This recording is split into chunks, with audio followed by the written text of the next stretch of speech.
Hoy Irene nos va a compartir toda su experiencia y todo su expertise sobre cómo financiar emprendimientos y proyectos en este contexto.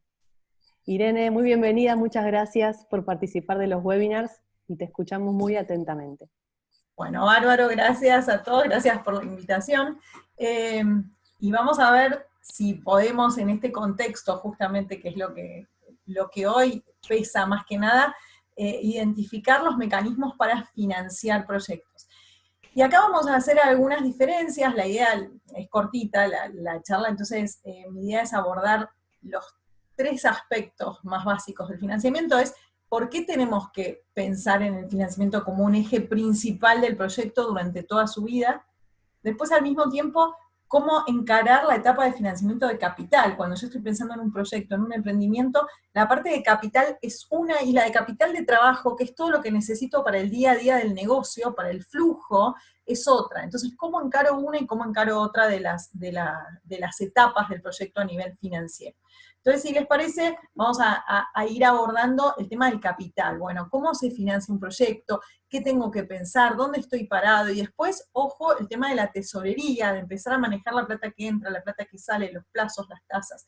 Y ahí lo que vamos a mencionar son algunas herramientas útiles, algunas de las cuales, como hablábamos ahí informalmente al principio, hoy no están activas, pero en cualquier momento van a estar activas. Y en realidad, a nivel financiero, siempre están disponibles las mismas herramientas. Cambian un poco las condiciones, cambian las tasas, cambian los requisitos de acceso.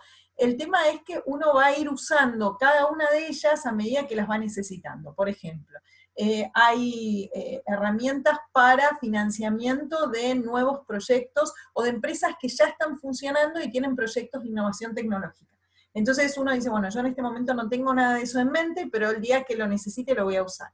Hay herramientas de garantías para acceder a financiamiento corriente para cualquier proyecto chiquito, grande, mientras sea de pyme para abajo, tienen. Entonces, si uno hoy no necesita financiamiento, no las usa, pero tal vez está pensando en un proyecto de inversión en los próximos meses, dice, bueno, ahí voy a ir a usar las sociedades de garantía recíproca. La idea de la charla de hoy es dar un pantallazo de cuáles son las herramientas, cuáles son los cuidados que hay que tener a la hora de acceder a un financiamiento, y a partir de ahí ir eligiendo la herramienta que más me conviene en cada momento del tiempo. Y siempre estar atento, porque hay cosas muy interesantes en el mercado y que tienen poca difusión. Uno normalmente no los conoce. Primero y principal, tener en cuenta la diferencia, y eso hablábamos también en algunas charlas, la diferencia entre lo que es una pyme y lo que es un emprendimiento, y es totalmente abismal. Entonces, a mí me genera ahí algún escozor cuando se habla de pymes y emprendedurismo. Bueno, la pyme es una cosa, el emprendedor es otra. La pyme fue un emprendedor en algún momento, pero estamos hablando de otra problemática. Estamos hablando de temas de equipos de 20 personas, 50 personas, 100 personas, empresas que exportan, que tienen una necesidad de flujo y de herramientas muy distinto a alguien que recién empieza y que está capitalizando su proyecto. Entonces, por un lado hay que empezar a separar esas aguas y tener en cuenta que las grandes empresas tienen toda la parte financiera, la manejan como si fuese una mesa de dinero. De hecho, grandes compañías tienen una oficina dedicada a ver dónde se invierte cada peso y cómo se financia cada peso. Y todo se financia de la forma más barata posible, con la tasa más baja que hay en el mercado, y se invierte en lo que dé mayor rendimiento. Y si no es por algún tema estratégico, bueno, si vamos de esa punta a lo que es una pyme o la que es un proyecto, hay años luz. Las empresas más chicas se financian como pueden, con lo que tienen y con lo que consiguen a mano, porque tienen poco tiempo para pensar en el financiamiento, para pensar en la parte financiera de un negocio. Y yo ahí siempre digo, cuando uno tiene un proyecto que comercializa, produce bienes, ofrece servicios, el capital es un insumo como cualquier materia prima. Así como si yo hago muebles, tengo que ver quién provee la madera, quién me provee las pinturas, cómo hago la logística, y voy probando distintos proveedores. Bueno, lo mismo es con el flujo de fondos, con quién me va a financiar.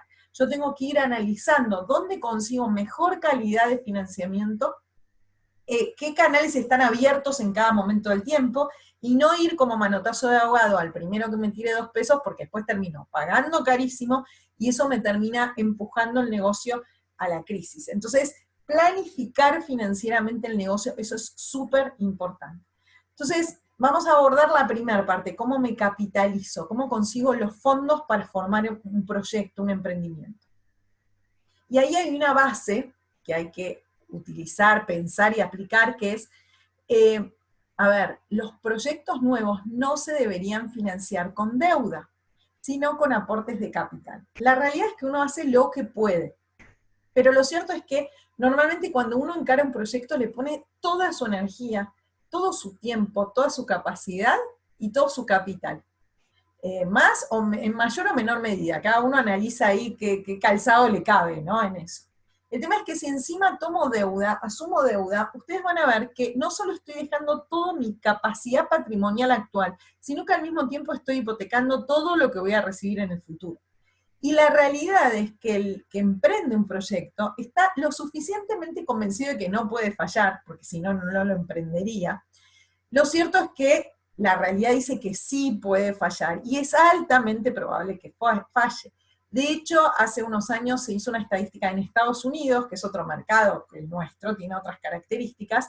En Estados Unidos, estoy viendo, a los 5 años de iniciados cada uno de los proyectos, solo el 40% estaba vivo todavía, y a los 7 años, solo el 30%, o sea, 3 de cada 10 proyectos seguían vivos, el resto había fallecido, que eso es lo normal en un mercado emprendedor. O sea, uno espera que los proyectos no necesariamente lleguen a buen puerto. Entonces, no es un fracaso absoluto de uno, es algo que se da en todo el mundo en los nuevos proyectos. Entonces, lo importante es entender que yo no puedo hipotecar algo que no tengo por algo que yo no sé, por algo que puede fallar. Entonces, primero, los proyectos nuevos se financian con capital. Y ahí vamos a otro tema, ¿dónde conseguimos el capital? Porque uno le puso, pero necesita más para que el proyecto crezca. Una cosa es hacer la primera etapa, la etapa de los prototipos, la etapa de ver cómo funciona el proyecto. Bueno, después tengo que empezar a producir cantidad para poder vender, generar canales de comercialización, todo lo que sale caro. Y ahí vamos a quebrar algunos mitos, porque uno piensa que los grandes proyectos como Mercado Libre, como Despegar, se arman en la parte romántica esa del folclore del garage, de la idea, y que surge esa idea. Bueno, esos grandes proyectos se financian con grandes inversiones, no se construyen con aportes chiquitos de tu familia y tus amigos que te dan 2,50 pesos para abrir una oficina, ¿sí? Lo cierto es que se hacen rondas de inversores con muchas inversiones que financian eso. Entonces, uno tiene que tener idea en qué escala se maneja el proyecto de uno y a qué puede apuntar. Primero, la etapa de capital semilla, que es la primera, que es la que conforma, bueno, che, vamos a hacer un negocio, necesitamos salir con las primeras unidades, analizar, hacer la marca, la imagen, empezar a fabricar, depende a qué me dedique. Toda esa primera etapa se financia con capital, y normalmente en finanzas el financiamiento de capital semilla, se usan las 3 Fs. Family, Fools and Friends. O sea, familia, pongamos friends, segundo, amigos, y algún tonto que pasó por ahí y quiso financiar. Y ahí va algo muy relevante a tener en cuenta si yo quiero seguir con mi proyecto teniendo familia y teniendo amigos, que es algo que normalmente ocurre. Tengamos en cuenta que cuando yo busco un socio del otro lado, una cosa es, me asocio con alguien para desarrollar un proyecto, y ese alguien es mi socio no solo capitalista, sino también en el trabajo y en la idea, y se va a sentar conmigo a trabajar el proyecto. Y otra cosa muy distinta es tener un socio capitalista. El socio que dice, bueno, la tía, la prima, que te tira unos mangos, un amigo que dice, me interesa tu proyecto, me parece buenísimo, yo no me voy a involucrar, no voy a ser ni el gerente comercial ni nada, pero quiero participar como inversor de capital. Son 2 cosas distintas. El inversor de capital, para que uno tenga una idea, en el mundo, un inversor de riesgo que está acostumbrado a invertir en proyectos de riesgo. De riesgo estamos hablando no de vender muebles de madera hechos por un carpintero o de desarrollar software de marketing para algo. Estamos hablando de por ejemplo, descubrir una vacuna o no, descubrir, como yo digo, la cura para la calvicie o no, 0 o 1000, 0 o 1.000.000, eso es capital de riesgo. Cuando digo, puedo perder todo o ganar millones, un inversor de riesgo invierte como máximo el 10% de su patrimonio de inversión, su capital de inversión en proyectos de riesgo. Y elige muchos proyectos, financia 20 proyectos, de manera que uno gane un montón de plata y pague todo lo otro. ¿Qué quiero decir con esto? Si yo le voy a pedir plata a un amigo como capitalista, tengo que tener en cuenta que no le puedo pedir los ahorros de toda su vida para financiar mi proyecto, ¿sí? A lo sumo el 10% de su patrimonio a invertir. Va a ser un problema porque voy a tener que conseguir muchos amigos para juntar la plata que necesito, ¿sí? Pero mejor seguir teniendo amigos en el futuro y explicar bien los riesgos de los proyectos, de manera que el que ponga plata sepa qué riesgos está asumiendo al invertir en mi proyecto. No es algo malo definir los riesgos de un proyecto, es más grave cuando, yo siempre digo, cuando ustedes apuntan a algún financiamiento, que tienen que hacer el modelo de negocios, el plan de negocios, que a veces sirve, a veces no, depende, porque preguntan todo, sirve hacer un modelo de negocios y sirve para entender las preguntas que no me estoy haciendo. ¿Cuántos proveedores tengo? Y uno. ¿Y qué pasa si ese proveedor se va y me quedo sin negocio? Bueno, chau, tu proyecto ahí tiene un riesgo. ¿Cuántos clientes tenés? Tengo una mega empresa que me compra. Y si mañana esa empresa decide no comprarte más, y ahí tenés un riesgo. ¿Cómo está integrada la parte impositiva? Todo lo que te pregunta un plan de negocios es lo que uno se tiene que preguntar a uno mismo. Y ahí mismo, los proyectos no es que van a cumplir todas y van a tener todas esas respuestas con un muy bien día felicitado. No, lejos de eso, los proyectos hacen agua en muchas cosas. El tema es que yo no puedo hacer agua en todas las preguntas que me haga un plan de negocios. Si el plan de negocios me dice, ¿cuántos clientes tenés? ¿Cómo están diversificados por productos? ¿Cuántos productos comercializás, vendés, servicios?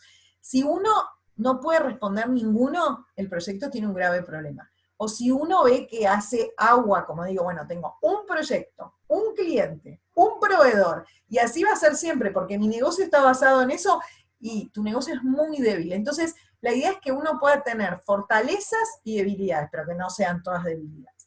Entonces, volviendo a eso, cuando yo voy a expresarle a alguien que me va a dar plata, le voy a expresar los riesgos del negocio, no es algo negativo, porque un inversor, a la hora de poner plata, si ustedes le dicen que el negocio de ustedes es maravilloso y que no puede fallar, yo tengo que poner plata y lo dudo, porque digo, este tiene un montón de riesgos y ni siquiera los está viendo, y no sabe cómo los va a minimizar, ¿se entiende? O sea, ¿qué puede pasar? Baja el mercado, se le cae el cliente más grande que tiene, o hay su insumo es todo importado, y mañana hay una restricción a las importaciones, o no está pagando los impuestos, o algo por el estilo, le cae la FIP, le cierra la operatoria, o cambia. Bueno, entonces el inversor entiende más o menos qué riesgo puede tener, y el hecho de que el proyecto no se los esté explicando, está diciendo que el que gestiona el proyecto los desconoce totalmente. Entonces siempre es bueno hacer una autocrítica y decir, ¿qué riesgos tiene mi proyecto? Bueno, los voy a exponer, porque sé cómo voy a manejarlos. Entonces, a la hora de buscar plata, punto 1, busquen capitales, no deuda. Punto 2, hay que buscar socios capitalistas que pongan un porcentaje de su inversión, no todos los ahorros que tienen, porque el día de mañana el proyecto puede fallar y yo necesito seguir teniendo amigos y teniendo familia. Entonces no comprometan todos los ahorros de la abuela. La mayoría de nosotros, lamentablemente, ya no tenemos abuelas, o no tienen ahorros, que eso es peor. Lo cierto es que traten de buscar estos socios que aporten un porcentaje y expliquen los riesgos. Eso es fundamental. Ahora, ¿qué otras fuentes de financiamiento pueden tener? Hay fondos de capital semilla, justo comentaba el Ministerio de Producción, estos fondos que yo voy a nombrar, algunos herramientas, algunos digamos, fondos de financiamiento que existen a lo largo de los años, a veces están más activos, a veces menos, normalmente son públicos, pero lo que quiero decir es, no tiene que ver con una gestión política, sino que normalmente existen, cambian un poco las condiciones, o algunos se ponen como más importantes que otros. Lo cierto es que suelen estar siempre, hay que estar activo. En este momento están suspendidos, pero se supone que en este mes, el próximo mes van a volver a activarse, justamente porque todo el financiamiento a partir de aportes no reembolsables, de créditos fiscales, etcétera, están suspendidos hasta el acuerdo con los acreedores, que se hizo ayer a la madrugada, hoy a la mañana, y después con el acuerdo con el fondo. Entonces, hay muchas herramientas que yo voy a nombrar ahora que no estaban activas y que ahora se van a empezar a activar, así que hay que chequear a ver si. Primero, fondos de capital semilla. Búsquenlo, chequéenlos, el Gobierno Nacional, el Ministerio de Producción, el Ministerio de Desarrollo Productivo, tiene un fondo de capital semilla, le cambia las condiciones, a veces, depende del mes, el año, pero básicamente esto es un crédito de honor. ¿Qué quiere decir? Te presta plata, te da plata con un préstamo, que lo vas a devolver si a tu negocio le va bien. Si no le va bien, no tenés que devolverlo. Y al mismo tiempo te da un plazo entre 3 y 5 años, depende del momento, es para capital de trabajo, anteriormente era de 500.000 pesos, después bajó a 250.000, y para maquinarias, te sirve para comprar lo que necesites, mercaderías, insumos, etc. Y al mismo tiempo no tiene tasa de interés, y es en pesos, entonces vos lo devolvés a medida que podés.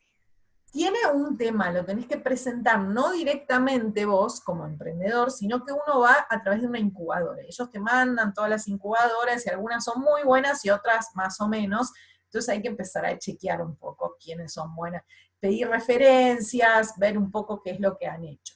Lo cierto es que el Fondo de Capital Semilla está muy bueno. En la Ciudad de Buenos Aires también hay fondos para emprendedores, chequenlos. Yo conozco mucha gente que a pulmón los ha llegado a gestionar y ha tenido esa plata, no es un verso. Lo cierto es que hay que llenar mucha, mucha, mucha información. Vuelvo, esa información que uno llena en esos formularios es útil para preguntarse, más allá de que uno lo llene y no a conciencia, para preguntarse qué cosas uno debería entender de su propio proyecto. Vuelvo. Aportes no reembolsables, fondo de capital semilla. Hoy hay otras líneas de financiamiento, sobre todo para las empresas, que tienen que ver con el salvataje de la pandemia, del COVID, etc. Ojo, porque esas líneas tienen una letra chica muy grande, digamos, por así decirlo. ¿En qué sentido? Todas las herramientas que hay hoy de salvataje implican que vos comprometés muchas acciones futuras de tu compañía. ¿Para qué están armadas? Para que si vos estás al punto de quiebre literalmente, puedas tener un salvataje. Ahora, si uno no está a punto de cerrar la compañía, la verdad es que no conviene agarrarlas, porque te condicionan tu crecimiento de ahí en adelante. Entonces hay que entender y leer la letra chica, a qué uno se compromete. Y uno tiene que pensar, ¿qué pasa si en 2 años mi compañía es un éxito? Y bueno, no voy a poder repartir dividendos, ojo que no vas a poder comprar moneda extranjera, ojo que no vas a poder sacar créditos de tales características, aplicar a otro aporte no reembolsable, etcétera, etcétera, etcétera. Entonces, lean bien la letra chica a qué se compromete uno. Normalmente las líneas que están atadas a un salvataje te están diciendo, te estás ahorcando y no tenés, te estás ahogando en el medio del mar y no tenés otra alternativa. A ver, si estás en una pileta de natación, fíjate bien si no te conviene nadar al borde y salvarte solo en algún punto. Bueno, así que eso para analizar de las líneas que andan dando vueltas. ¿Qué cosas también son súper interesantes para los proyectos? Y sobre todo para las pymes. Históricamente el Ministerio, la Secretaría PYME, Ministerio de Producción, llámenle como quieren, tiene algunas líneas de capacitación muy buenas y unas líneas de competitividad. El programa para pymes por excelencia, acá estoy mezclando pymes y emprendedores, temas de financiamiento corriente, se llama PAC, Programa de, no me acuerdo, a la competitividad. PAC, la A no me acuerdo de qué significa, pero fíjense una cosa, ustedes tienen un proyecto en marcha, es una empresa que más o menos ya tiene un par de años, tiene facturación, etc.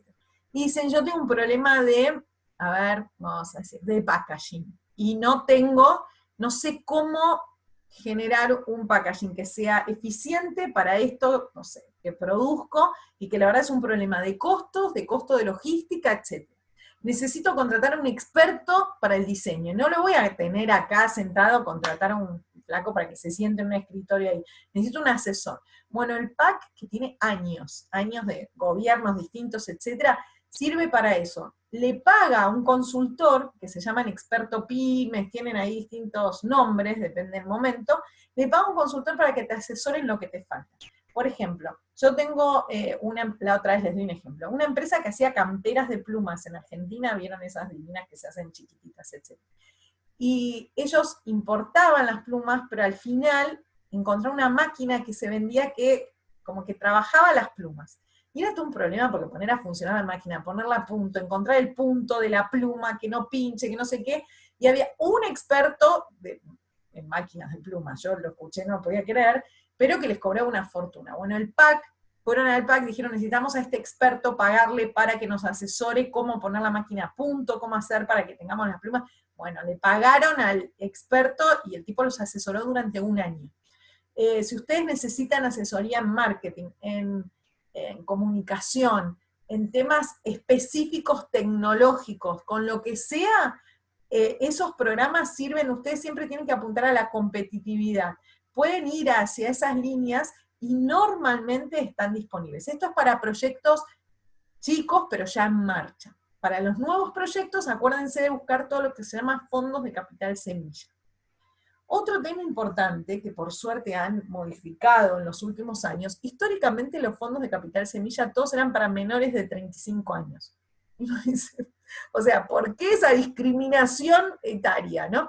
Y en realidad después el sistema entendió que los proyectos más exitosos son los de la gente no mayor, porque no me considero mayor y a ninguna de ustedes tampoco que están ahí, sino para los proyectos que genera la gente que tiene más experiencia. De hecho, hay un estudio que en Silicon Valley la mayoría de las empresas exitosas son generadas por gente que trabajó en empresas durante años, salió de esa empresa identificando una necesidad, conociendo a los clientes, conociendo la problemática, conociendo a los proveedores, etcétera, etcétera, etcétera. Entonces, es muy importante entender que los proyectos exitosos surgen una vez que uno tiene la experiencia de mirar para atrás y haber encontrado una necesidad específica. Alguien que sale, todo bien, pero con 20 años, puede ser muy creativo, etcétera, pero va a poder generar una solución, un producto para ese grupo, ¿sí? de edad. Bueno, el resto de la gente tiene una visión mucho más amplia del mercado. Entonces, sin desmerecer a los jóvenes, en este caso, las empresas con mayor valor patrimonial, sacando raras excepciones, son aquellas generadas por personas con más experiencia. A partir de ahí, hoy, todos los fondos de capital semilla toman a gente mayor de 35 años, porque hasta hace poco no había forma de conseguir un fondo de capital semilla por eso. Otras formas de financiar, bueno, con respecto a estos fondos, chequen. Provincia de Buenos Aires, Banco Provincia, para fondos de capital semilla, ahora no, esperen un par de meses porque se van a empezar a activar. Ministerio de Desarrollo Productivo de la Nación, lo que son fondos de capital semilla, Gobierno de la Ciudad de Buenos Aires, y algunas otras bancos y herramientas que hayan por ahí. Hay fondos de capital semilla, fondos ángeles se llaman, pongo paréntesis porque en realidad son medios demonios, y los fondos en realidad lo que buscan son proyectos, ustedes tal vez tengan un proyecto que sea muy bueno, que pueda darle de comer a ustedes, a sus familias, que pueda emplear a 30 personas, a 50, a 100 personas, les dé de comer a todos durante muchos, muchos años y muchas generaciones, pero esos proyectos no son los que los fondos de Venture Capital, que es capital de riesgo, están buscando.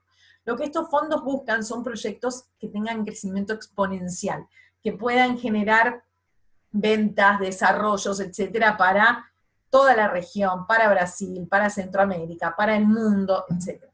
Entonces, estos fondos que buscan proyectos, hay fondos ángeles, fondos de capital semilla, son distintas etapas, ¿no? Y fondos de capital de riesgo, que ponen plata en proyectos, pero normalmente están buscando esto del desarrollo exponencial, que buscan proyectos que crezcan de 0 a 1 millón, no de 0 a 100. Y muchos de ustedes tienen proyectos que van de 0 a 100 y están felices y van a vivir toda la vida de ese proyecto, pero bueno, lo cierto es que no está en el radar de estos fondos de inversión.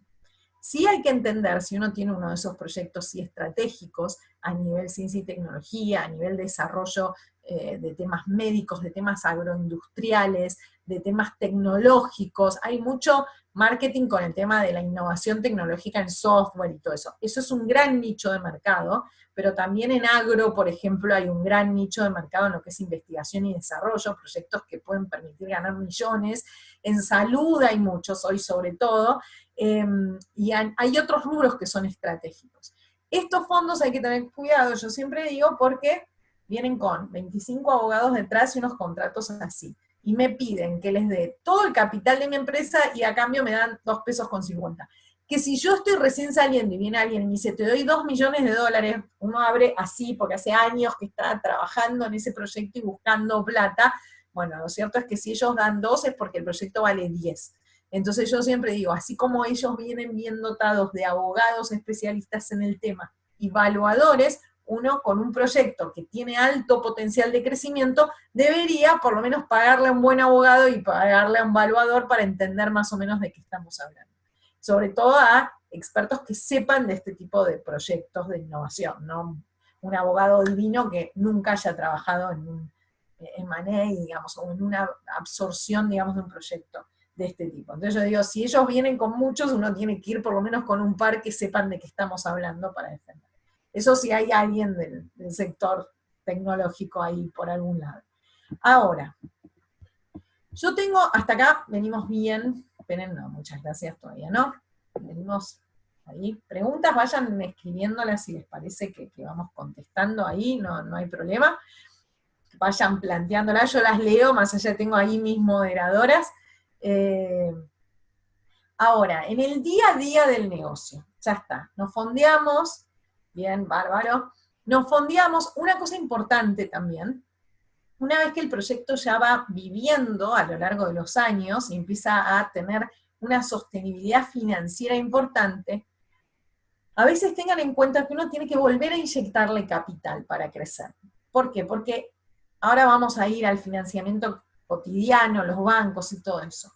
Una regla muy general es, la empresa vos le pusiste 100 de capital, tiene un flujo, un patrimonio, etcétera, de 100, el banco te va a dar como máximo, y entre todos los bancos te van a dar otros 100. No te van a poner más plata de lo que vos pusiste. Los bancos no se hacen cargo, no se hacen socios de los proyectos. Ya ahí cuando voy al banco tengo que entender que ellos no se hacen socios, y que al mismo tiempo no me conocen. ¿Vieron eso? Yo te conozco. Bueno, el banco no te conoce, no sabe de tu proyecto ni nada por el estilo. Entonces, ¿qué quiere decir con esto? Si mi proyecto yo le puse 100, ¿no? Y estoy trabajando con 100. El banco me da otros 100, después ahora vamos a hablar de las garantías y todo eso, pero me da otros 100, estamos equilibrados, deuda, capital. Más allá de eso, los bancos no van a ir. Yo quiero que el proyecto crezca, el banco no me va a prestar más nada. A lo sumo el que me va a prestar es una cueva y mejor salgo corriendo porque eso no es financiamiento de calidad, sobre todo si la empresa está en buena situación. Ahí voy, a la pregunta ahí de Mari. Sobre todo si el proyecto está en buena situación, no tengo por qué ir a pedirle plata a cualquiera, eso es un dato, ¿no?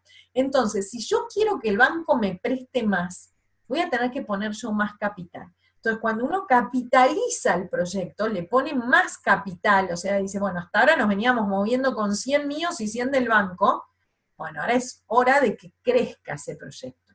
Ponerle 50 más va a ser no solo que haya 50 más que yo le puse, sino que además el banco me pueda dar 50 más también. Crecer en capital, fíjense como el balance, la estructura básica del balance, si hay un contador no me mate, pero la estructura básica del balance es, el activo se financia con capital y con deuda.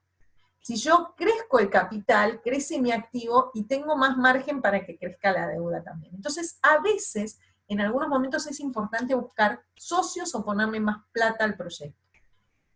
¿Dónde consigo los socios de afuera? Y ahí voy, Mari, perdón, ahí a esa pregunta.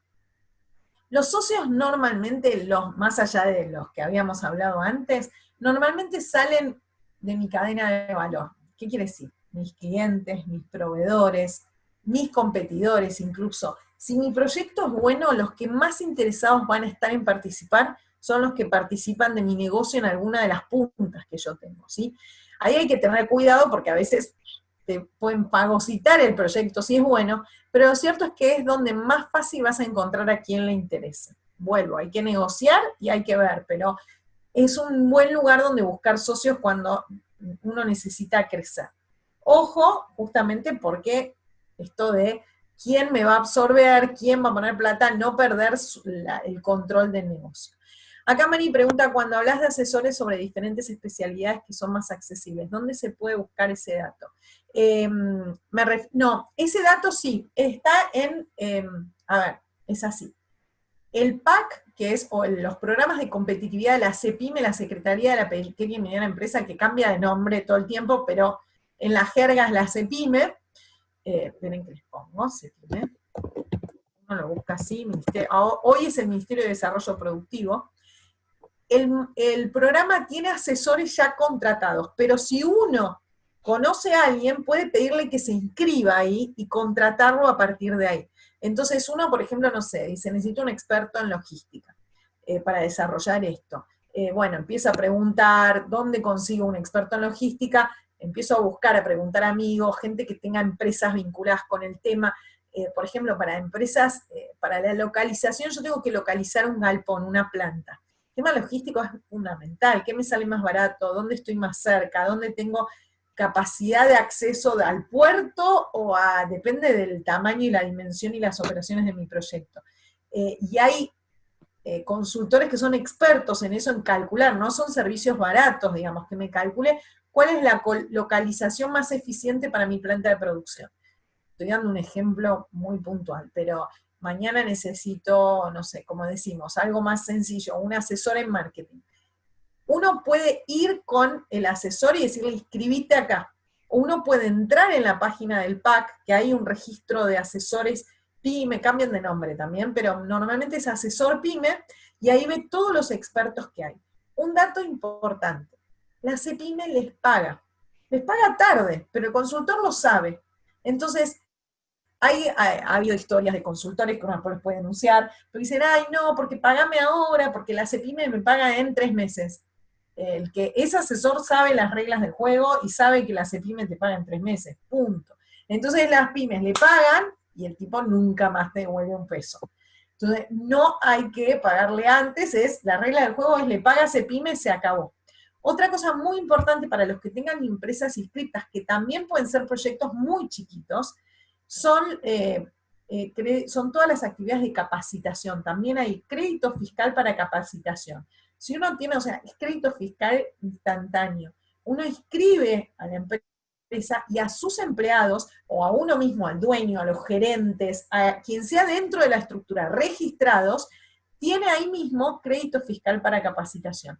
Entonces, ese crédito vos podés hacer una maestría en una universidad, podés hacer un curso de formación profesional, podés hacer un curso de, no sé, habilidades blandas. La mayoría de los institutos de capacitación están inscritos en CEPYME, no hace falta que sea una carrera inscrita en CONEAU ni nada por el estilo. Están todos inscritos en CEPYME, los cursos estos que uno va tomando para fortalecer las capacidades de la empresa. Esos cursos te dan automáticamente, vos tenés que aplicar antes de hacer el curso, decir qué quieres hacer, tu pyme se presenta y te financian 50%, 60% del curso que vas a hacer, te lo paga la CEPYME directamente con crédito fiscal. Te aparece el certificado fiscal ahí directamente. No te dan plata, te lo restan de los impuestos que vas a pagar. Entonces eso para todo el equipo de trabajo de una empresa son proyectos buenísimos. Y no hace falta que sean empresas grandes, pueden ser empresas chicas también, ¿sí? A ver, y ahí, hablábamos de buscar socios y el tema de la cadena de valor. Un tema, vamos a los bancos. Bueno, yo necesito plata, necesito financiamiento. Los bancos todos tenemos mayor o menor relación con los bancos. Yo doy siempre un consejo, que lo pueden tomar o no, y a cada uno puede tener su experiencia, que es siempre, a ver, uno tiene que diversificar fuentes de financiamiento, no puede ser que tenga un banco que me dé plata a la tasa que quiere y como quiere. Si uno tiene un proyecto chico no puede tener 15 bancos porque no los puede manejar, eso tiene un costo de tiempo, de capital mínimo que le tengo que poner a cada cuenta, etc. No es lo óptimo tener miles de cuentas. Pero por otra parte, también algo que ocurre es que yo recomiendo tener siempre cuenta en un banco público y en un banco privado. Cada uno tiene lo suyo. Lo cierto es que los bancos públicos suelen, no siempre, pero suelen tener las líneas más largas de financiamiento y más baratas. No siempre, vuelvo a repetir. Pero, por ejemplo, si mañana hay un problema importante a nivel económico, yo siempre doy este ejemplo, si ustedes están en Mendoza, tienen una empresa en Mendoza, ahí tengo una pregunta, Ivonne, y tienen cuenta en el banco X, comercial, común, a nivel nacional, y dicen, bueno, sí, hubo una sequía en toda la producción vitivinícola, se echó a perder, etcétera, etcétera, no te puedo pagar.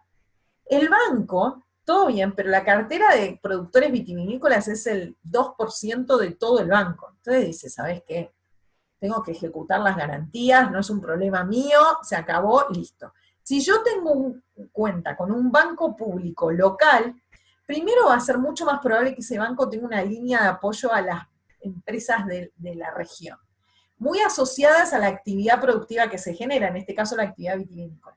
Y así como me afectó a mí la sequía, le afectó a todos los productores. Entonces, si el banco va a dedicarse a ejecutar las garantías, va a tener que ejecutar a todas las empresas de la provincia.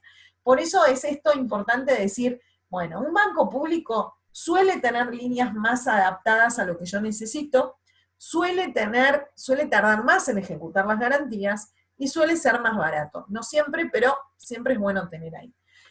Consulta, ¿se puede financiar o subsidiar cursos o posgrados en el exterior a través de CEPIME? Buena pregunta. Históricamente se podía. ¿Qué pasa? Al principio nadie iba a pedir plata de crédito fiscal a CEPIME. Entonces, si vos querías hacer una maestría en España, te la pagaban toda. O sea, ha habido casos. Hoy no tanto, porque en realidad, como hay más demanda y todo el mundo va a pedir ese crédito fiscal, entonces suelen tener sus restricciones. Ahora están como renovando las condiciones de acceso para 2021. Pero hay que ver, porque a veces si hay poca demanda, sí te lo dan, porque esos son recursos presupuestarios ya asignados. Si hay mucha demanda, se ponen más exquisitos y no te dejan. Pero en algunas oportunidades se pudo hacer, después se frenó un poco y ahora hay que ver cómo está. El tema es que cada vez son más las empresas que van a pedir este crédito fiscal, entonces hay más competencia y están más estrictos, pero sí se pudo. Así que hay que ver siempre las bases. Las bases suelen cambiar cada año, porque a veces te financian el 100%, a veces te financian el 40%, hay que ir y pelearla. Ahí en esas líneas también, a ver, cada vez que hay líneas, siempre hay que chequear CEPIME, así sea un proyecto muy chiquitito, más grande, históricamente estas líneas estaban solo para fabricantes, proveedores de bienes y servicios, no comercios, no comerciales, no actividad comercial, sino productiva. Pero eso cambió en los últimos años y ahora también la actividad comercial está incluida. Entonces, siempre chequeen esas páginas, porque hay líneas, por ejemplo, en un momento había una línea que se llamaba Mi Galpón, que fue hace unos años, varios, pero era una línea, imagínense que prestaba plata a 7 años de plazo, creo que era, tasa fija al 9% anual en pesos. O sea, cuando la tasa de un plazo fijo estaba en ese momento rondaba el 16%. O sea, te cobraban un 9% fijo. Hay líneas que van saliendo en algunos momentos, es como vieron ahora el Procrear. Bueno, así hay líneas para empresas que están dedicadas a pymes. Entonces búsquenla. Por ejemplo, ahora hay una línea, pero es para pymes de agro, que financian todo si uno quiere poner energía solar, energía solar o eólica, energía renovable para el proyecto que uno tenga en agro. Hay una línea de aporte no reembolsable, ANR, que te financia el 100% de la inversión. Y hay otra línea para eficiencia energética. Si uno tiene una planta, es para agro específicamente, pero bien para pymes. Todas esas líneas son para pymes y proyectos muy chiquitos. Hay líneas, por ejemplo, que son del Ministerio de Trabajo, que están, por ejemplo, si uno tiene la planta de producción y tiene un comedor para los empleados, y ese comedor uno lo quiere mejorar porque, no sé, tiene los cables al aire, por así decirlo, siendo exagerado, o los baños están medios vetustos, entonces uno va, pide esas líneas de financiamiento, algunos son aportes no reembolsables, no los tenés que devolver, otros son créditos, pero que son larguísimos de plazo y con una tasa muy baja, y te financian toda la reforma del edificio, lo que vayas a hacer, etc. Entonces siempre hay que chequear en los gobiernos provinciales en los que uno trabaja y en el sector público. Estas líneas tienen algo que tener en cuenta. para acceder hay que llenar 25 millones de papeles. Yo siempre digo una cosa, si uno va a ir a buscar un crédito fiscal para capacitación por única vez, y vas a estar 2 meses llenando papeles y va a ser un plomo. Ahora, si uno va a usar esas herramientas todo el tiempo, vale la pena cubrir la curva de aprendizaje, o sea, vale la pena comerse esos 2 meses llenando papelitos, porque después uno termina aprendiendo y ya va siendo más fácil. Si no, hay quienes hacen formulación de proyectos. La provincia de Buenos Aires creo que tiene un centro de formulación de proyectos, hay algunos consultores que lo hacen, cobran un porcentaje por hacerlo, no tengo ni idea cuánto cobran, pero hay quienes van y presentan proyectos en CEPIME, presentan crédito fiscal para capacitación. Siempre les digo, a los consultores pregúntenle qué experiencia tienen. Pues si van a aprender con uno, mejor no, ¿sí? O sea, que vayan y que tengan experiencia para formulación de estos proyectos. A ver, vamos a, ¿qué puedo hacer yo con un proyecto chico que recién arranco? Porque después para pymes hay de todo y de todos los colores para ir evaluando. No hoy, pero siempre suelen estar abiertos. Primero, bancos públicos, les digo. No son lo mejor. Si quieren exportar, olvídense un banco público. Si quieren algo más ágil, olvídense un banco público, pero ténganlos ahí en cuenta. Mismo Credicop. En algún momento Credicop tenía líneas para emprendedores. Nosotros teníamos una pyme que hacía carteras para, era una chica con un taller con 4 personas, y hacía carteras para las marcas más grandes de carteras y todo eso, y el Credicop le había dado una línea y tenía recién monotributo, ¿sí? O sea, hay líneas interesantes que tienen algunos bancos. El Credicop no es público, pero tiene esta dinámica más cooperativista. Otra herramienta ya para usar y para analizar, si yo tengo un flujo actual de financiamiento y necesito plata para capital de trabajo, para pagar mercadería, para comprar productos, para pagar algún sueldo, para lo que sea, son las sociedades de garantía recíproca. A ver. Las sociedades de garantía recíproca solucionan un problema que es el tema de las garantías, justamente. Los bancos no le prestan a un proyecto. Si yo, ustedes ya lo deben haber visto, pero si ustedes van con un proyecto que es divino, que les cierra bárbaro, hicieron el flujo de fondos, lo dibujaron un poco, porque uno siempre dibuja el flujo de fondos, etcétera, les da bárbaro, van al banco y el banco dice, ah, muy lindo, ahora, ¿qué garantías tenés? El banco siempre le presta a algo, a una persona, a una empresa. La empresa tiene que tener balances, tiene que tener ganancias, tiene que tener oficinas, algo de qué agarrarse. El banco busca algo de qué agarrarse. No porque vaya a ejecutar esas garantías, sino porque, es como ellos dicen, que es un tema psicológico, que si me vas a pagar no vas a tener ningún problema en darme la garantía de lo que sea, el aval personal y todo. Y la verdad es que uno, gracias que puede, siempre muchas empresas terminan poniendo la casa, el departamento, todos los activos que tienen como garantía de los bancos. Y los bancos, esos activos, los toman medio mal valuados. Si yo tengo un galpón que está valuado, no sé, en $500.000, y yo les dejo ese galpón, el banco como máximo me va a dar créditos por 250.000. Las garantías están marcadas por una norma del Banco Central que dice a qué valor se pueden llegar a tomar. Entonces nunca me conviene darle una garantía hipotecaria a un banco, porque me lo va a castigar. Y al mismo tiempo, si yo estoy pidiendo un crédito, distinto es si el activo es el objeto del financiamiento. O sea, si yo voy a pedir un crédito hipotecario, que hoy olvídense, para comprar un departamento, y es eso mismo. Ahora, si yo voy a pedir un crédito para mi empresa y pongo un departamento como aval, no vayan al banco, porque el banco castiga esas garantías, porque ellos no hacen negocio ejecutando el departamento, ni nada, y no les interesa. Si los fondos de riesgo, los fondos de garantías, perdón, FOGABA, por ejemplo, en Provincia de Buenos Aires, o las sociedades de garantía recíproca, Garantizar, Asindar Pymes, hay un montón, ahí les dejo CASFOC, que es la Cámara de Sociedades de Garantía Recíproca, donde están todas. Esas sociedades de garantía recíproca para pymes y monotributistas, lo que hacen es, yo le dejo un aval, una garantía, que son mucho más abiertos. A veces, por ejemplo, tengo una empresa de servicios, tengo un contrato con una gran empresa a la que le estoy proveyendo, y ese contrato puede ser tomado como aval por una SGR, que el banco me mira y se mata de risa y no me lo toma como garantía. Si yo le dejo un departamento como garantía, digamos un aval real, primero, las hipotecas que se arman en las SGRs no pagan impuesto a los sellos, que es un numerito, ¿no?, importante, y al mismo tiempo me van a tomar ese activo al 100% del valor. O, si no es al 100% del valor del mercado, va a ser al 90%, pero no va a ser al 50%. O sea, ¿qué quiere decir esto? Yo les dejo un galpón de $500.000 valuado en $500.000 al banco. El banco me va a prestar como máximo $250.000. Entonces yo te dejé inmovilizado un activo de un montón de plata y vos me vas a prestar por la mitad. La SGR, si vos dejás un aval por ese valor, te va a prestar, te va a dar avales, ¿sí? Te va a dar garantías cercanas a ese valor.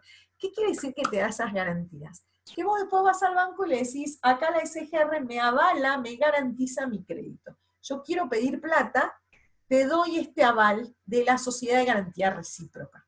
¿Qué quiere decir? Que si yo no te pago, la SGR tiene un fondo de riesgo que te va a pagar. A ver, les doy un ejemplo, por ejemplo. Sociedad de Garantía Recíproca, cualquiera, porque no hay, o sea, son todas muy buenas en el sentido que son unas herramientas maravillosas. Ahora, yo no defiendo a ninguna porque todas tienen mucho que mejorar. Como digo, garantizar es cara para lo que es, pero está en todo el país y está siempre, y siempre tiene oficiales, etc. Asignar también es muy buena. Cualquiera de las que van a ver, más históricas y más grandes, son interesantes. ¿Qué tiene la SGR? Yo voy con mi empresa o como monotributista y le digo, mira, esta es mi empresa, esta es mi carpeta de créditos. Yo necesito plata para mercaderías. Yo necesito plata para comprar una máquina. Yo necesito plata para pagar una deuda. Para lo que sea que necesite desde la empresa, o desde mi proyecto, o desde mi autogestión, mi profesión. Voy y le muestro mi información. La SGR me va a decir, me va a poder indicar un poco dónde ir a pedir plata, dónde pedirla más eficiente. Y al mismo tiempo yo puedo descontar cheques garantizados por la Sociedad de Garantía Recíproca en el banco o en el mercado de capitales. Y acá estoy tirando como mucha info ahí. Los cheques avalados por sociedades de garantía recíprocas, descontados en la bolsa, pagan una tasa muy inferior a la que se paga en el sistema bancario, normalmente. Y no solo eso, sino que yo también puedo descontar cheques propios, que para los bancos son malas palabras, pero para el sistema es totalmente legal. ¿Qué quiere decir? Yo voy, Irene, ¿no? Tengo un proyecto donde necesito comprar mercadería para empezar a vender. Entonces voy a una sociedad de garantía recíproca y yo le digo, bueno, Irene Wasiowski, esta es mi declaración de impuestos, estos son mis activos, yo te puedo dejar esto en garantía. O no, hay sociedades de garantía recíproca que como contragarantía les alcanza el flujo de fondos del negocio. Mirá, yo facturo todo esto anualmente. Entonces te dan un poquito, siempre al principio te dan un poquito de garantía y después uno lo va estirando a medida que va generando esa relación de confianza con la sociedad de garantía recíproca. Entonces, ¿yo qué puedo hacer con una SGR? Yo hago un cheque a nombre de Irene, por ejemplo, mi SGR me dijo, vos tenés avales por $1.000.000. Súmenle ceros, sáquenle ceros cada uno. Hay pymes enormes que van y monotributistas muy chiquititos que van a una SGR. Entonces, los ceros cada uno los adecua. Entonces, a mí me da $1.000.000 para capital de trabajo, para comprar mercaderías. De aval.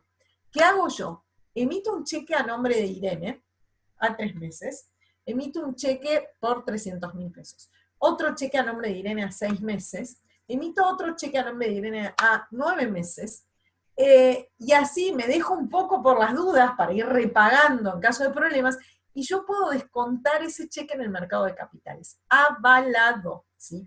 Las tasas, por ejemplo, si hoy se fijan, ahí les dejo la página MAV no es nada, o sea, es el mercado argentino de valores, que es la bolsa de Rosario, que es donde se negocian los cheques.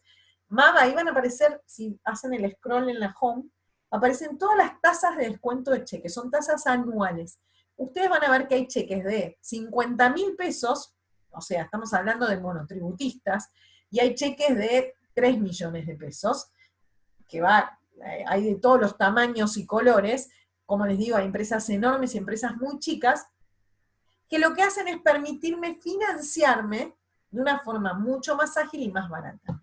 ¿Qué tengo que tener en cuenta? Ojo, las sociedades de garantía recíproca te cobran un costo adicional por eso, ¿sí? Mientras yo voy y me presento todos mis papeles, no me van a exigir pagar nada. A lo sumo, como yo voy a ser socio partícipe, me van a cobrar una cuota social que puede llegar a ser 1.000 pesos. Es como, no es referencia, ¿no?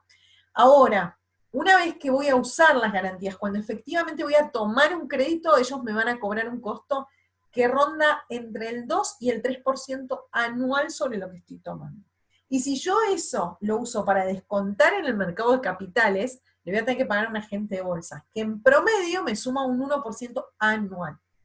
Un consejo, el costo financiero total no debería sumar un 4%. Si suma más, cambien de sociedad de garantía recíproca o cambien de agente de bolsa, porque 4% es el tope que debería, 4,5 a lo máximo, si no los están matando con las tasas, ¿sí?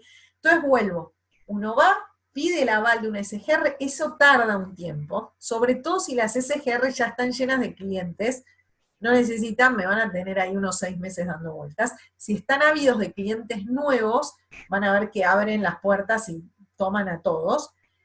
Uno presenta la información y una vez que ya está dentro de la SGR ya puede ir tomando garantías, avales cuando quiere. Y la misma SGR te dice, vos tenés cuenta en tal banco, hoy está súper barata la tasa en ese banco. Vos tenés cuenta en el mercado de capitales, no pidas crédito en el banco, te conviene ir a tomar plata en el mercado de capitales.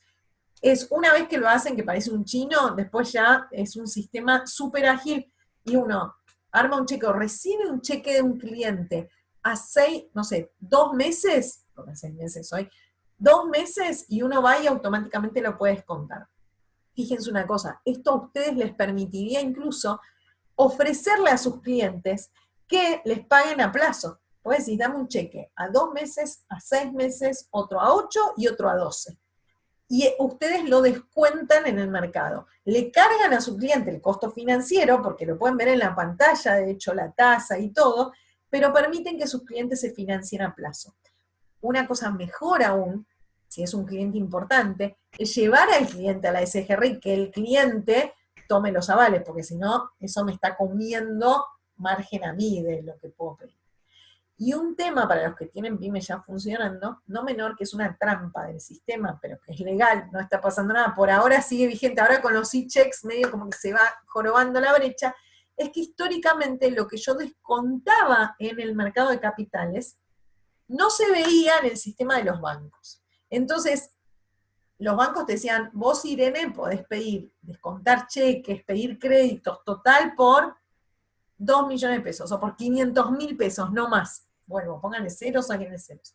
No más. Si ellos se enteraban, si vos tenías cuenta en Santander y le pedías un crédito a la HSBC o a Galicia, en la pantalla les aparecía que vos ya, el límite máximo de tu deuda era esa. Lo que vos hacés en el mercado no lo ven, que eso era una trampa, pero bueno, una vez era a favor de las pymes y no tanto de los bancos. Bueno, hoy con el e-cheque es más complicado. Sí, ya sé que son las 20. Una cosa, facturas de crédito también. Y lo último, y les dejo acá. Si ustedes tienen clientes que son empresas grandes, pueden negociar las facturas que les dan, que ustedes le dan a su cliente. Eso es una ley, es la última ley de la 2017, me acuerdo que ya está instrumentada, que es la ley de financiamiento productivo, y ustedes le pueden exigir a sus clientes que la factura que ustedes tienen la pueden negociar en el mercado de capitales también. Y el costo es más o menos el que estamos hablando de los cheques, muy inferior a lo que descontarían de financiamiento en un banco tradicional. Entonces eso es un problema de muchas empresas que tienen clientes grandes y te pagan cuando quieren, no te dan un papel para poder negociar. Bueno, hoy hay herramientas más eficientes para que uno pueda fondearse y no tener que esperar a que tu cliente te pague cuando tenga ganas y que no te tiren un papel para avisar. Bueno, voy cerrando, ya sé, varias cosas para como tener en cuenta. Uno, estudien el tema financiero porque no es menor, hoy las tasas son altísimas, las tasas son muy altas, entonces hay que ser muy conscientes del costo financiero que estamos pagando.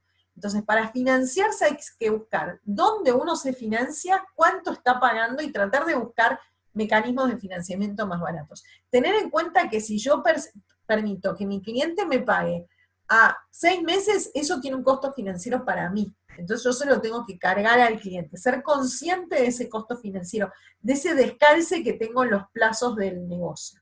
Por otra parte, busquen temas, digamos, formas de financiarse que estén disponibles en el mercado y que sean para uno. Por ejemplo, capital semilla, fondos provinciales que haya para proyectos nuevos, busquen, no sé, si el proyecto es de agro, vayan al Ministerio de Agricultura, que hay financiamiento, o de agroindustria, como se llame, hay financiamiento para proyectos de jóvenes en el agro. Siempre hay de esas líneas de financiamiento que son muy interesantes.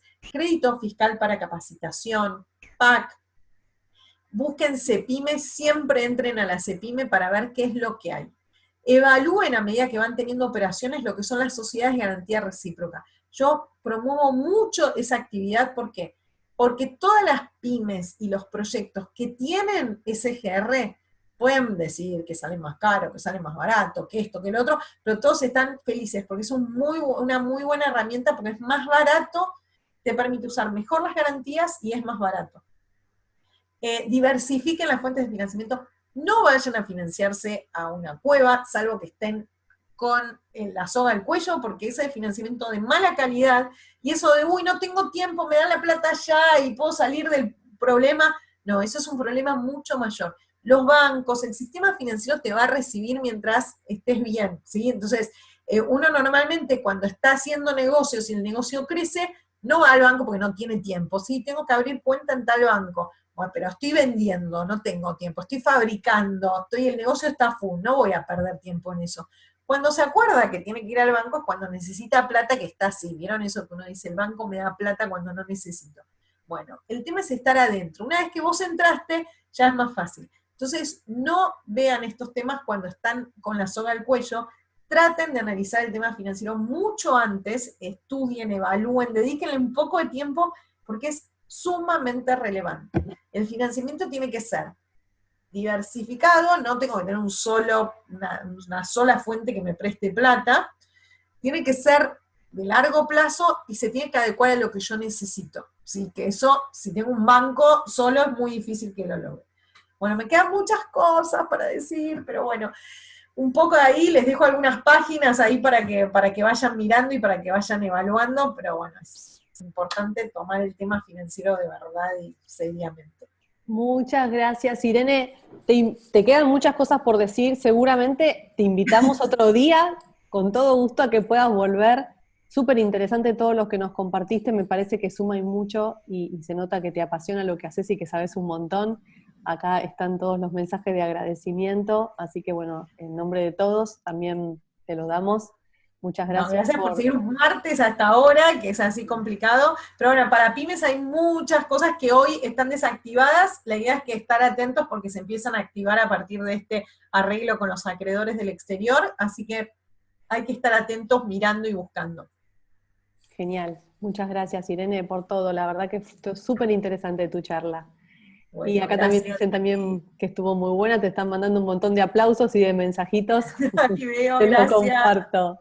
Gracias, Irene, muchas gracias. Te esperamos otra vez cuando quieras. Sos súper bienvenida. No, perfecto. Mira, yo me copo, ¿vieron? Todos los que me conocen saben que hablo, arranco, piso el acelerador y sigo. Sí, acá dice. Así que bueno, ahí traten de googlear a aquellos que necesiten, etcétera, y miren, busquen información porque hay bastante, hay que saber dónde buscarlo. Pero bueno, espero que tengan algunas cosas de ayuda. Ahí está Alex, ¿cómo estás, Alex? Ahí saludos a todos. Sobre todo los que tienen servicios, eso es importante. Las SGRs y ese tipo de herramientas, ayer comentábamos eso, las empresas de servicios es muy difícil porque, como decíamos, tienen a veces mucha facturación, clientes muy buenos, pero no tienen de qué agarrarse, porque la verdad no tienen activos, no tienen máquinas, entonces es difícil poder financiarse y justificar con patrimonio todo el flujo que tienen. Entonces ahí es donde hay que empezar a usar la imaginación y usar estas otras herramientas. Ahí que los de servicios, yo ahí sé que hay varios a buscar y googlear estas cosas. Genial, muchas gracias Irene de vuelta, la verdad estuvo muy buena tu charla. Bueno, bien, bueno, y contarles que nos vamos a encontrar con los webinars cada 15 días, así que el próximo va a ser el martes 18 de agosto, a las 19 horas. y vamos a ir con un tema nuevo, otra mamá del cole que va a participar, es psicóloga, Mili Magdalani, y el tema que va a desarrollar es ¿por qué nos enfermamos? Así que también otro canal y otra vía para poder acompañarlos en este momento, y creo que les va a sumar y muchísimo. Así que muchas gracias a todos por conectarse hoy, y de vuelta, Irene, estuvo genial tu charla, y nos vemos el martes 18 de agosto. Un beso grande para todos y gracias. Gracias a todos, suerte en este comienzo de la segunda etapa del año. Así que suerte a todos ahí a remar. Gracias, Irene. Un beso grande. Adiós.